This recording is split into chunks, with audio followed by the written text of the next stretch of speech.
Look! Over there!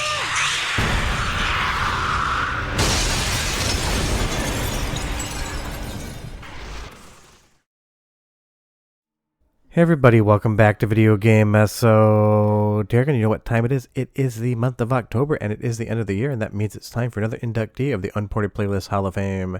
Because we're doing some October videos right now, we are definitely going horror gaming with this one, because Dark Escape 4D is still one of the best games that has never been ported home in the light gun genre. It just has everything you need, and it's kind of the alternative to something like The House of the Dead Scarlet Dawn.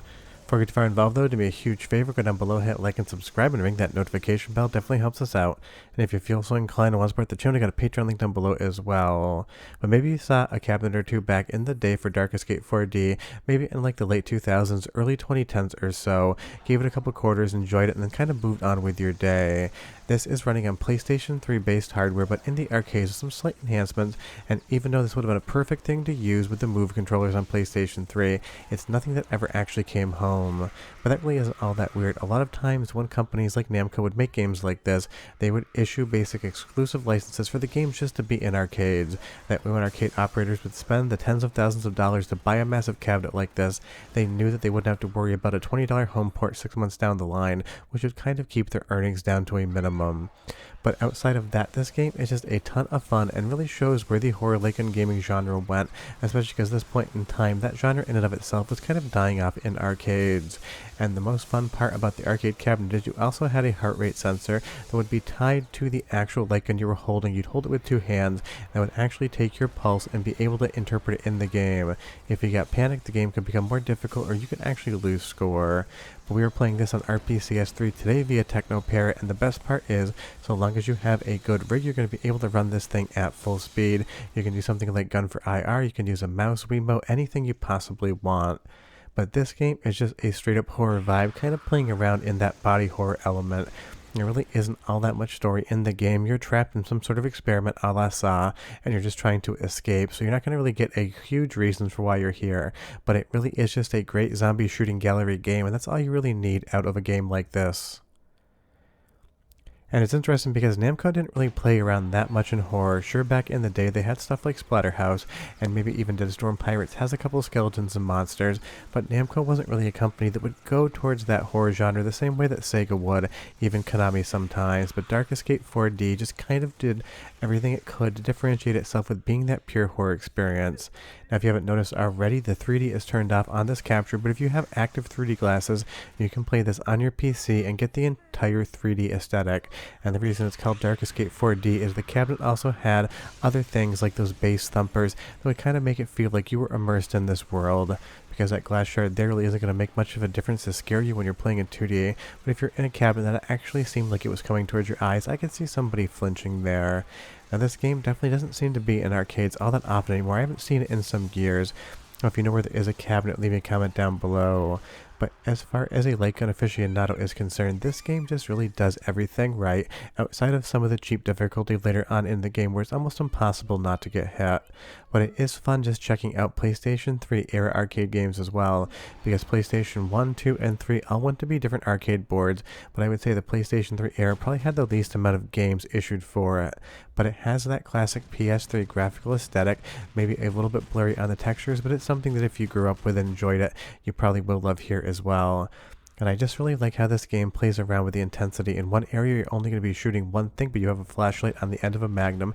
In another boss fight here you have not one but two, I guess crocogators for lack of a better term, not sure what they are, maybe manigators because it's half man half gator, but it is so creative, and when it opens up its jaws you can see that mouth that's screaming and coming towards you. The creature design in Dark Escape 4D really is the best part of the game. Sure, it's super competent like in gaming, maybe not going to rival the best of Sega, but it gets close. But as far as the actual creatures, their design, and the gross horror aesthetic going on here, that just works every time I play this game. And that is something that Namco did a great job of here, just making it really seem like it was a horror-filled mansion, house, factory, whatever the hell it is. It also has some fun voice acting and sound effects, so go ahead and listen for 45 seconds, and I'll be right back.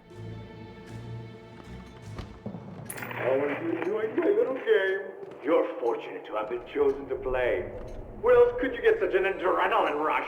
The living dead are close behind. You better arm yourself. Now then, on with the show. Why are you making us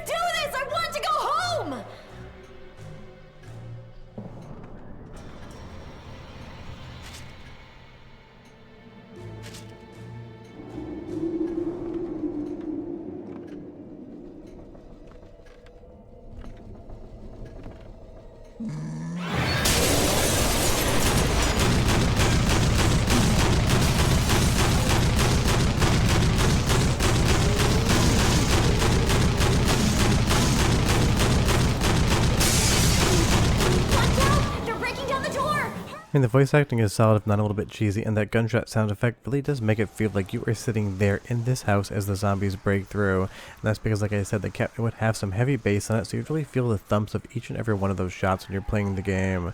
So if you do want to check this one out on Techno-Paired or PS3, I recommend you play maybe with 5.1 surround and a good subwoofer around you. Kind of jack that bass up if you don't have neighbors and you're trying to be nice, and really get that thing thumping, because it does make it feel like you are in the actual world. Because I played this with a gun for IR, you can basically have a recoil every time you pull the trigger. That way you kind of get that vibration in your hand as well. But honestly, these mantis shrimp here, whatever the hell they are, it's like half zombie, half shrimp, half lobster. I get it, we're at 150% of a monster right now, but it just makes sense mathematically to me. It is just so fun to look at. And this is the type of game, the few times I've talked about, I don't think I've actually done a video on this in over 4 years outside of Techno-Paired improvements. So many people say they never actually got a chance to play it back in the day, because this did get a decent amount of distribution. But honestly, when it released, arcades were really just in major cities, so if you didn't live in a big city or you weren't traveling around, odds are you probably never got the chance to actually play a cabinet like this. And that is why it is so nice that something like Techno-Paired and RPCS3 combined together can handle something like Dark Escape 4D, and it is available to play for all time. Because at this point in time, I feel like maybe Namco could kind of just spruce the graphics up a little bit and release it for like a $20 game on something like PSVR 2. Because I swear Sony forgot they actually made that thing, and it is probably the most expensive thing that I never take out of the box anymore. And of course, this game has to have an absolutely massive spider. I just don't like them. I never do. And any sort of horror games, you're going to go for those cheap spider effects. Now, pro tip, this is just if you're playing the game. I'm not going to spoil the ending. You're going to see security cameras all throughout the game. I highly recommend you shoot as many of them as you possibly can, because it's going to make the ending easier or harder. Because this game commits one sin that I absolutely hate in arcade games through and through. If you don't get the good ending, you have to play the entire game back to get it. And if you miss one single shot in the end of the game, that's it. The bad ending is a guarantee, and you're going to have to spend 40 minutes to get back to that area just for a second attempt. I kind of wish if you got the bad ending, you could just pop a couple credits in and it would let you take another attempt just there. Because I totally get they're trying to get replayability on arcade cabinets and getting some more quarters in, but the whole damn game's a little bit cruel. But I do love this dingy aesthetic. I love the looks of the zombies. Of course, you're not going to get a ton of destructibility, probably just for the rating back in the day, but it does sell that horror aesthetic, that kind of Cronenberg body horror thing going on, and I love that for it. And you'll see that security camera in the background. I shot it, and that was smart. But one more soundtrack sample, about 35 seconds this time. I'll come back and show you the ending and why I love this game so much and also hate it.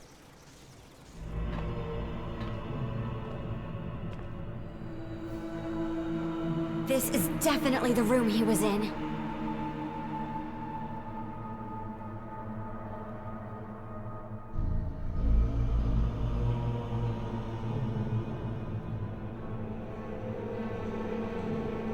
We made it, you monster! Now show yourself!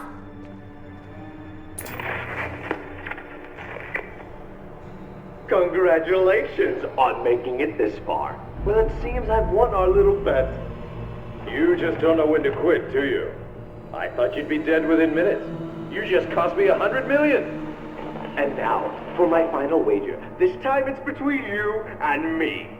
So why are there two different dudes in that mask, and why are they making a wager? Well, the game never actually tells you that, so there's going to be a little bit of suspension of belief, trying to understand what's going on in the world. Basically, it's like any sort of adult entertainment. Don't watch it for the plot and you'll be totally fine, but that's not why many people watch those films, and that's not why many people play arcade games. We are not here for the plot.